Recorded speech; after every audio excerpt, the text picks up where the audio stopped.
We are very, very happy to have Leah with us, and she is going to talk to us about what has felt like a lifelong journey for her that has brought her out of Ontario to British Columbia and suddenly back to Ontario all over again. All of these life challenges that have caused you to question all the obstacles that you've been experiencing in your life. And I know that for you, one of your main questions has always been, is it all karmic, or what exactly is happening here? So we would love for you to share with us your story so that we also can get in on the conversation about the kinds of obstacles and things that we perceive as blockages. Are they really what we think they are? Now, you had mentioned before that a foundational piece of information regarding your entire life has been the fact that your mother and father each were Holocaust survivors. So we will definitely follow your story with you, knowing that crucial piece of information. Although for many years, I didn't think that was a hallmark of why things were happening or the way things were happening. But the older I get and the more experiences I have, I keep going back to that. And I'm not understating their experience or their circumstance, but more so I'm understanding how it affects, second generation. Yes. And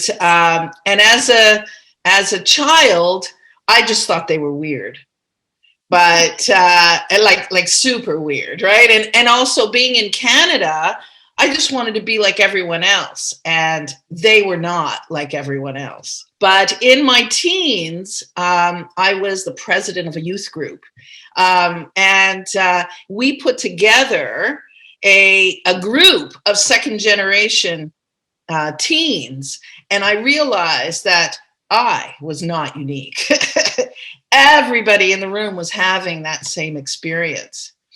Now, if I got all those people together now, I would be really curious to hear about their challenges, because I think what my newest revelation is that, my father's journey was very much one of obstacles, that no matter where he went, he found that his obstacles followed him. So, from being in the underground during the Holocaust and breaking people out of concentration camps and ghettos, when he left Europe, he was a dentist, and he went to South America, and he felt that, and we stayed, and I was born there. We stayed there for 15 years, and we moved because he felt that the government and the Nazis had followed everybody into Argentina and Bolivia and Brazil, and he was not going to relive that. And he moved and he moved and he moved, trying to find a place where these obstacles no longer existed. And so he was, somewhat nomadic. He understands the challenge of not finding your place and the perpetual search for that place so that you could be your highest self. Never has he put those words together, in his lifetime, but his actions spoke to that. He was not a talker, and he was not an explainer, and he didn't want to relive things, and he didn't see the interconnectedness of things. But in looking at it from my point of view, I'm almost finding that I'm walking his walk in this life, where I felt that, because he shows up whenever things are crazy and whenever things are at their height of chaos, he shows up in my dreams and says, it's okay. It'll all be fine. Just relax. Everything you need will show up. Which he right. was like me very animated and, a people person. And he drew people to him for a lot of reasons. But he was never the, it's okay, it'll be all right kind of guy. It was like, what are you going to do about it? Yeah. Show me the plan. Right. He was not a pat you on the back and say, so, it's okay, it's all right. No, that wasn't him, but he is that now in spirit. Okay. And that is how he comes forward. He's not the, slap you on the back and send you out the door guy that he used to be. He's much softer. Mellow. He's mellow. That's right. Because he doesn't have all the stress of having to be who he was, right? The leader of the family, which he took very seriously. And he has that higher view perspective now. He most certainly does. He has the whole this is what we're this is what we're aiming for. This is the whole reason why we're even doing this show. It's like, thank you. So do you find that now you're the one that says, come on, show me the plan? Yes. Yeah. I am one. I am for my kids, for sure. For, I work with kids that have learning challenges. So I am always saying that, but in a much softer way, like in a very supportive way, not nearly as rough and ready as he used to be. But I tend to be that way for everyone except myself, of course. But you have been asking for many years. Yeah. What is my plan? I need to have some indication of where I'm going. I'm not sure of my place. Everywhere I look, I'm not finding it in the way that I was hoping that I would find it. Right. And this has been, the crux of your journey and reasons for journeying. Well, I think as we've talked about before, I think a lot of this journey has to do about connections. Okay. Because the one thing that I feel incredibly blessed with is the fact that the people that I've met through my life have really helped guide me, even though they didn't know at the time that that's what they were going to do and that I didn't know. But, I have lifelong friends that, have been with me since I was a teenager and who leave and re-enter at, really incredibly important times, and help guide me to the next stage. And I've collected this little band of interesting, unique people. My son said to me today, he reminded me that when I was in my 40s or 30s, when I had my kids, that I used to wear a button on my purse that says, "Why be normal?" And he, who's 25 years old, remembers that. And he says, we never were, we never will be. And I've realized now that it's the best thing about us. Yes. And Mark Lear's a regular Pied Piper. People just follow her down the street. I was just thinking, you're the kind of person I'd love to be neighbors with. I just have coffee with you every morning. Right. Come on by. Well, hence, my need to run a bed and breakfast and have, people from all over come and spend time, with us. And, that was one of the most, I've done a lot of things. I've started schools. I've helped other people start schools. I've run my own school. I've, worked as a consultant, with teachers, with principals, teaching them how to do their thing. I've worked with kids. I'm back to working with kids.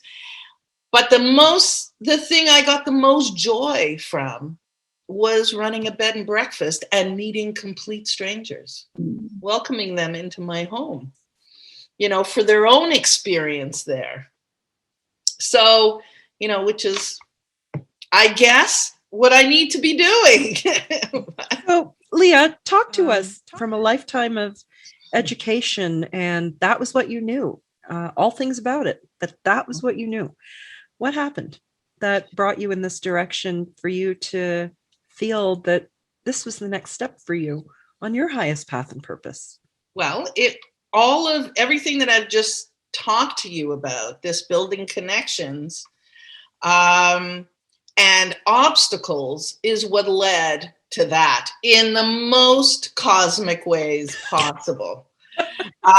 So I love it. I was in Toronto. I'm a single parent. I had two, teenage kids and 20-year-olds in my house. And I decided to move from Hamilton to Toronto, and I became a consultant. So I was no longer working for a particular school. I was working for a variety. And one after another of these assignments turned out crazy. Like, the people running it were crazy. The school program was crazy. There were, parents trying to pay off for marks, it was crazy. Oh. And then my last experience, which was the school I loved the most, I was doing a sabbatical leave for a principal. She went away for a year to learn how to paint in Italy. How wonderful for her. But when she came back, she realized that we're two big personalities, and that's just too much for her, because she was a narcissist of the there's only room in this one horse town for one of us. But what she chose to do was discredit me. Aye. So before she could step on that stone, I backed away and just said, what the hell? And this was the third of these crazy situations. And at that point, I thought, well, maybe it is best for me to, go to China and teach, or be a principal, or just go somewhere else. Just leave Ontario, because this insanity was building, and it was creating great anxiety for me. When I got to Vancouver, I got a job in Vancouver. It was offered to me in the end of July. I was there by the end of August. That's how quickly that turned around.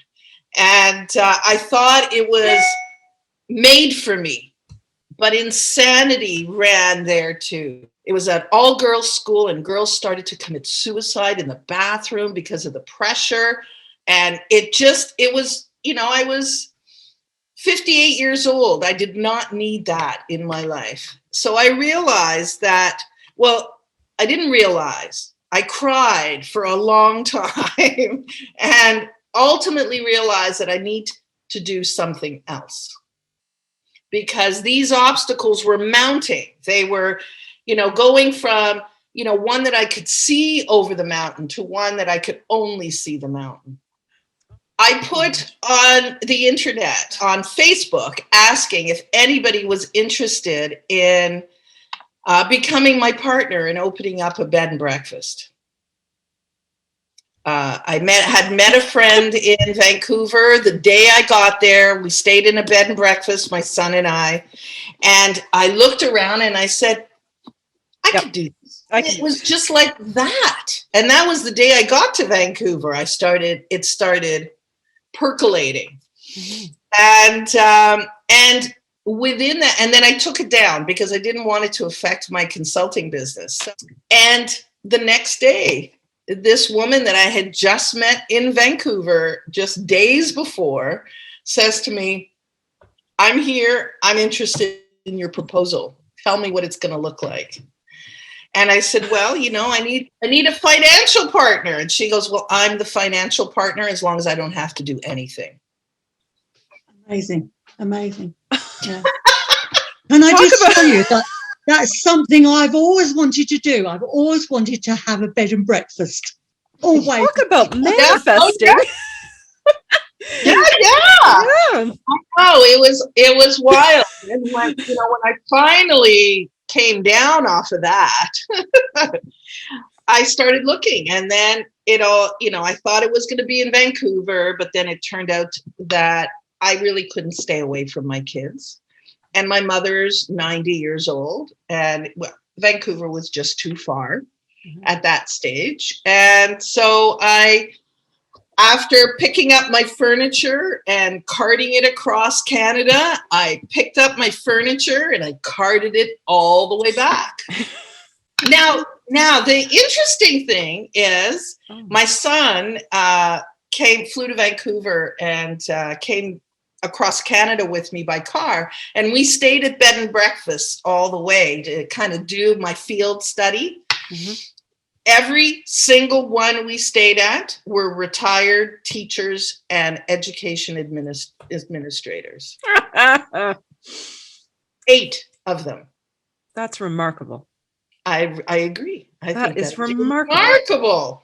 So I realized it's actually, transferable skill. Yeah. People skill, organizing, nurturing, setting up a building community, all of those things that you learn as an educator, are the same as you would in running a bed and breakfast. You put up a post and you only left it up for 24 hours. Yeah. And you're telling me that the starting point for manifestation just happened from that. Yeah. And then you said from an idea to the actual thing. Yeah. So tell us about how did it move from conception point to the creation, the reality of it? Sure. Once I could actually begin by having a partner, we had to look for a place, or I had to look for a place. And when I spoke to my friend who I had just met in Vancouver, who ran her bed and breakfast there, I said to her, hey, why don't you come help me set it up? He said, it's a long way to go. I have all my friends here. And within 2 months of her saying that, one by one, all but 3 of her friends decided to move out of Vancouver. So she said, okay, I'm coming. So there went that obstacle. Right.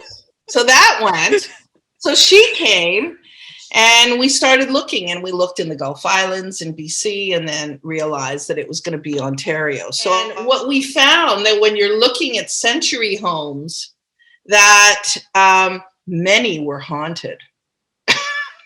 Many, like to the point of not being able to breathe inside some of these places. So it wasn't. You're telling your story to the right people. Just saying.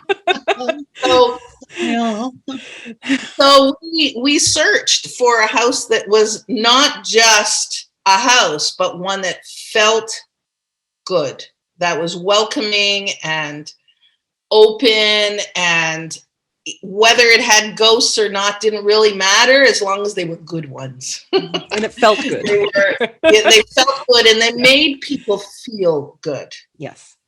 As opposed to that feeling of, oh my God, that so many of them had.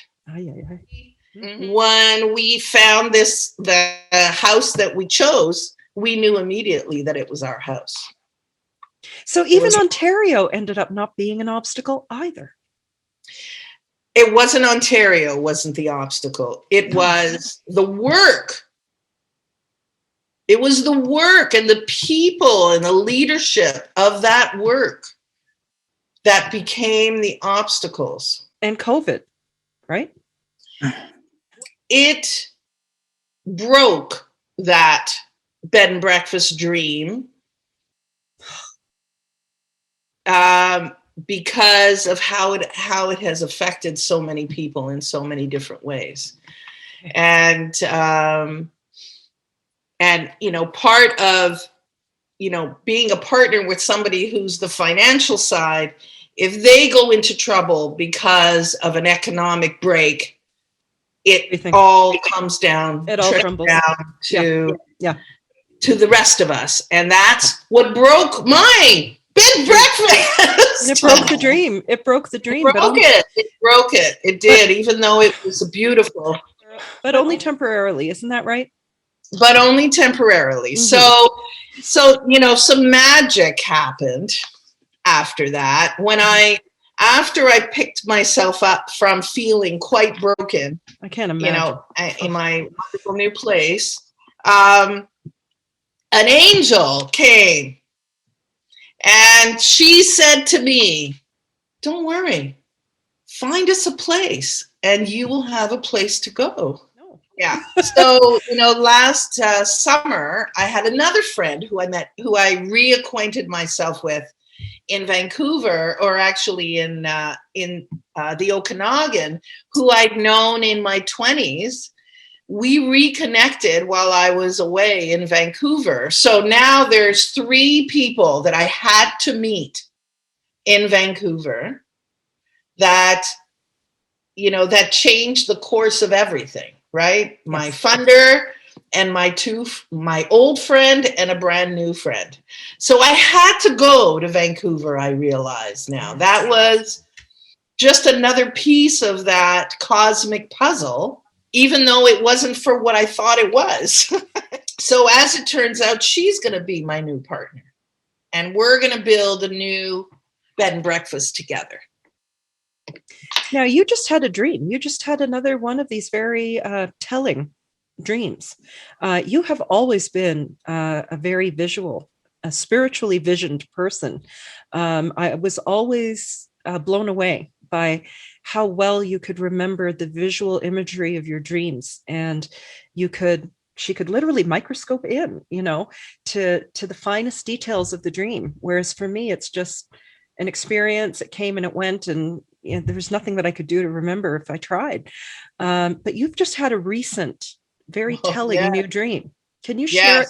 Can you share it with us? And I would love to have Marion and Mark be able to offer some contribution towards that dream and how that's going to become your next reality. There's so, you know, I've been on this search before, and the good thing is that I've pinpointed where I want to be, and it's in this county. So the whole visualization of what it is that I want to find, because I was able to do that with my first bed and breakfast. I was able to almost see what I wanted it to look like. And that really helped, because once we walked in, we said, "Yep, this is it." And I can't help, because it's so recent, to go back to what I had as opposed to what's next. No. So that is actually how I had gone to sleep that night, going, what's next? What's next? Yes. And what that whole dream visualization, as I was explaining it to Angelique, was as specific as it can ever get, because I watched myself walk through the house and I saw myself in the kitchen. So it basically, I was in a car, I was driving down the highway, I saw a road, a really long road, and we kind of like reminded me of camp, you know, like those camp roads that come off the highway where you can't see anything in the beyond, and you come on to this house on the water, right? On the water. Yes. I saw when you were describing that, I saw the camp and I saw water outside. You were describing there you go. And I even think I have an idea where it is from the map. Okay, good. So let's hone in and let's discover this. So rather than it being a bed and breakfast, it's an inn. Got it. This one is wood structure, kind of built in the early 1900s, you know, about, 5 to 7 acres around it of waterfront, wooded, very wooded, lots of trees, and on the water. And it has another cottage on the property as well. Like a residence cottage? A residence cottage, yeah. Got it. and it has an opportunity for a little cafe in it. Oh, well, suddenly we all like the sound of this, right, Marion? That's right up my street. That's all I'm saying. That's all I'm saying. I make a mean bun. Excellent. And Marion loves her Americano, so she just wants to put that out there. Yeah. Okay. Perfect. It had this nice big wraparound porch that overlooked the water. So again, that wraparound porch. Oh, it's a reoccurring theme. Oh my heavens, it's a theme.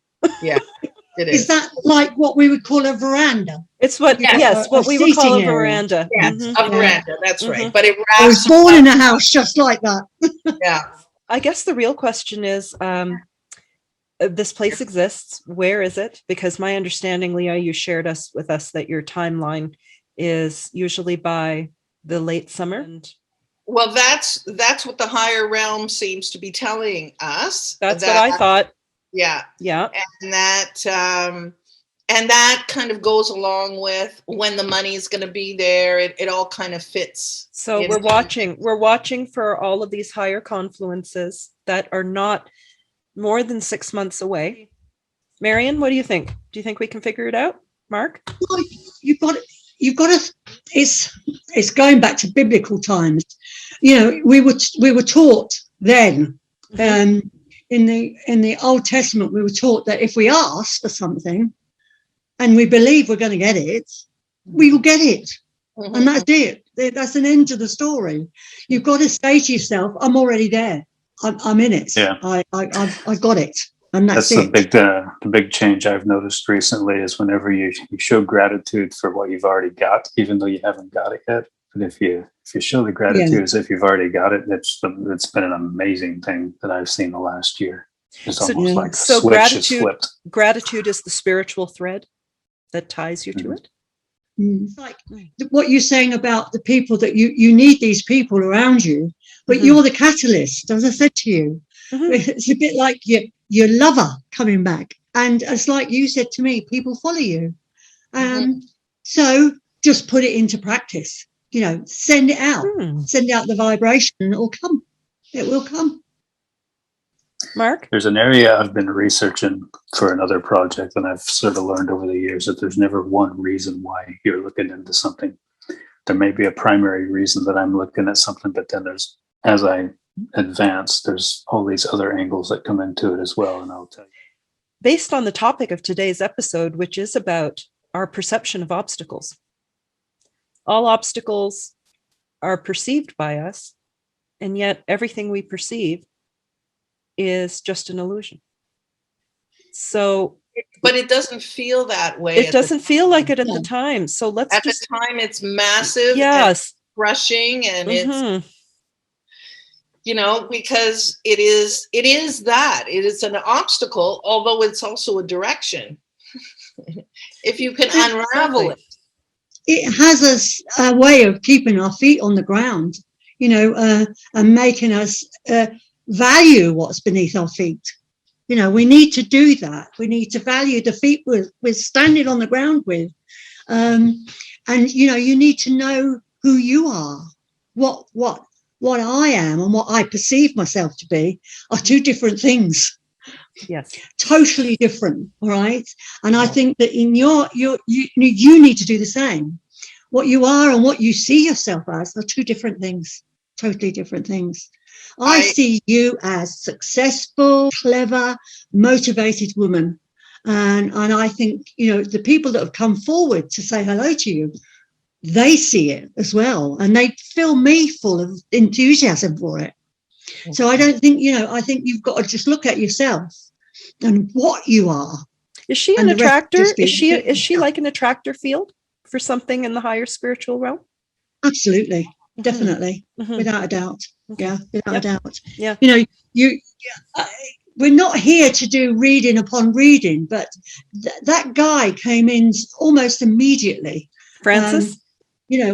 Francis came in and said, I love this woman, and it was so, when you get something like that from spirit, it's not like saying, oh, I loved her, and it's just commonplace.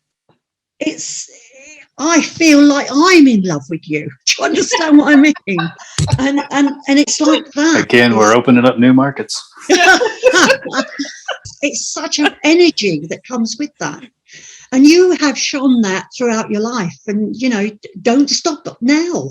Don't stop now. I want to agree with you, Marion, because I was saying to Angelie that I think part of this is my growth.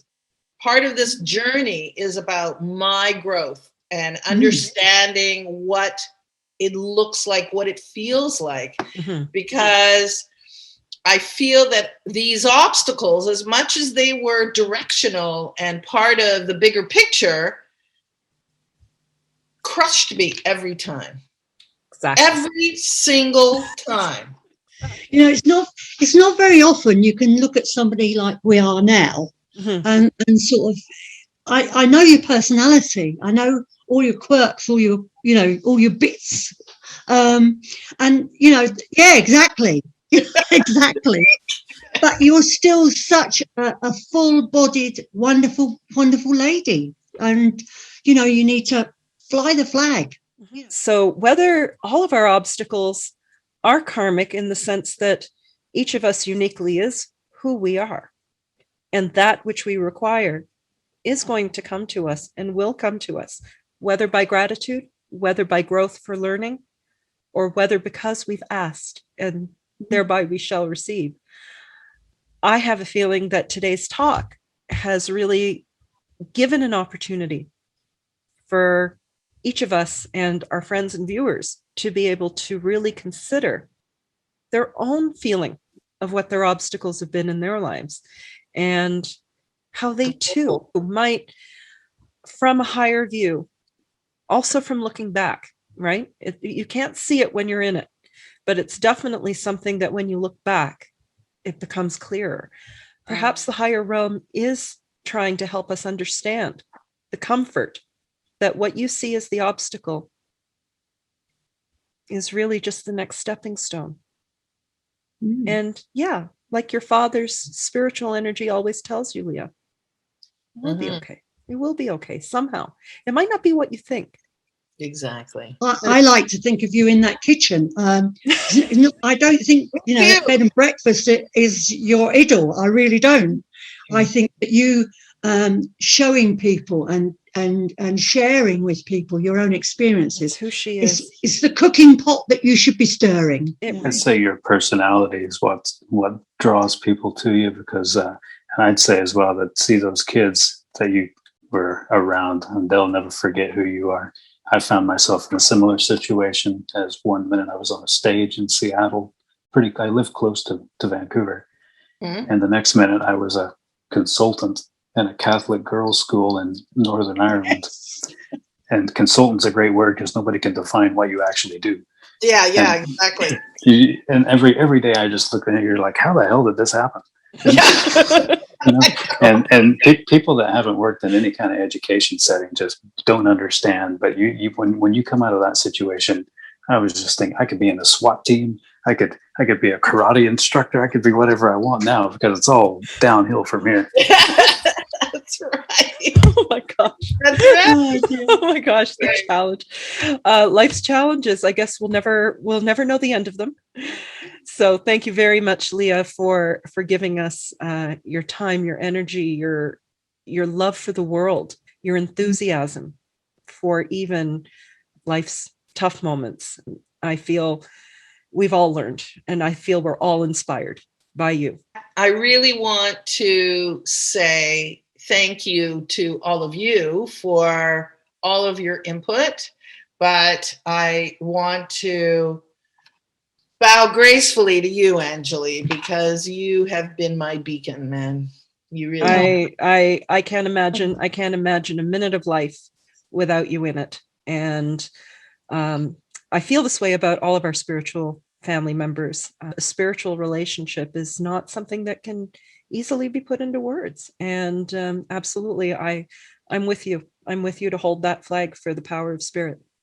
So thank you all. Can I be adopted? Yes. You already are. Yeah, I feel it's through this, our extended family, a spiritual family, that it seems to be, this is where we're having our quintessential experiences. Indeed. Indeed. Okay, so thanks again, and Thank you. you'll be back with us to hopefully hope tell us so. yourself exactly how it unfolded. It all turned out. Exactly. Hallelujah. We'll Hallelujah. Okay, great. see. Yeah. Mwah. Good night. God bless. Thank you. Francis, not Frank. Yes, Francis. Francis. That's right. That was his name. Yeah. Okay. Yeah. Yeah. Yeah. And he misses you very much on the physical, but he's around you often. Nice. And he's saying that you've been, I don't know, are you doing do it yourself somewhere in the house? Absolutely. Yes. And he's saying, just, come on, at your age, not your shoe size. He wants you to laugh. He wants you to be, that's hysterical, as you would have been when he was around you. He's amazed by you. You haven't changed. You look the same, exactly the same. He's not a fan of the dangly earrings. Does that affect him as a spirit being? It may do. It may do it because it's a reflection of light. And when they look at us, they see us in pixels of light and color, rather than see us as how we see each other. Yes, how we see each other. So if this is flashing around him, it could well blur his vision slightly. Right. But you've got to quit the do it yourself. You're going to hurt yourself. Yeah. But that's all he's saying, is that you're always full on. You're always no half measure. You throw yourself into everything. So you've got his undying gratitude for just being you. He adores you. He adores you. Leah, I have a lady here that wants to say hello to you. Yes. I feel she had a stroke or a bleed on the brain. Again, I don't know if she was family or not, but she's holding her head as if to tell me that it was some kind of a stroke or a bleed on her brain. I don't know if it killed her. I don't know if she died that way, but she had this. I see. Is she? But she's not alive anymore, right? No, she's in spirit, but that is not what took her over to spirit. But she had this while she was alive. Oh. I don't think this was family. No, she's not family. She didn't say she was family. She just said that she knew you and that you knew her when she had this condition. Yes. Yes. I do know. Yes. All right. And she's holding her head. So I think the way she's saying it, that perhaps her right side of her body was affected by this. That's correct. In some way. Yes. And she wants to come through. She doesn't want to say hello. You have this wonderful attraction for spirit. She does send in greetings. She was a tremendous musician and very very beautiful person. Very inside, outside, just a very intoxicating person. You're changing color. I'm changing color because I think I'm getting emotional, actually, when you say that. You've got a wonderful rosy glow now. Your rosy glow showing, I better cover that up. We could open up a new market. I tell you what, we're getting fun. This lady is a beacon. This is a beacon. This is the second person that's come through, directly wants to speak to her and directly wants to say thank you for all her work and all that she's doing, Mark. So she's quite an important person. There's a town called North Bay. And if you look at North Bay up to Lake Temagami. Oh man, that's far from here. I'm seeing there's a triangle. There's North Bay, Lake Temagami, and then there's another impact crater lake Mhm. And somewhere in that middle there is where I was picturing. Okay, so let's take the image. Let's take the image just like we would from remote viewing. You see, whenever you had that dream, did you look out a set of blinds at the water? Yeah. How is? Well, So yeah. All I right, saw you doing I'm going to it. make some notes. I'm getting Northridge for some reason. Northridge. And I'm Okay. trying. Okay, so I'm proposing. I'm putting out there North Beach. What I want to do is I want to look at Mark's geography of Mhm. what he's pointed out, because there's a similarity. There's a similar reflection. Hang on a second, but there's a connection, because that's what made me say North Beach. Yeah. Because there's Ridge Road on North Beach. We've Yeah. got it, I think, with what Mark has seen, with what she has pointed out, with what you were describing to me. I think we've got it. Well, I've already told my real estate agent to go look there.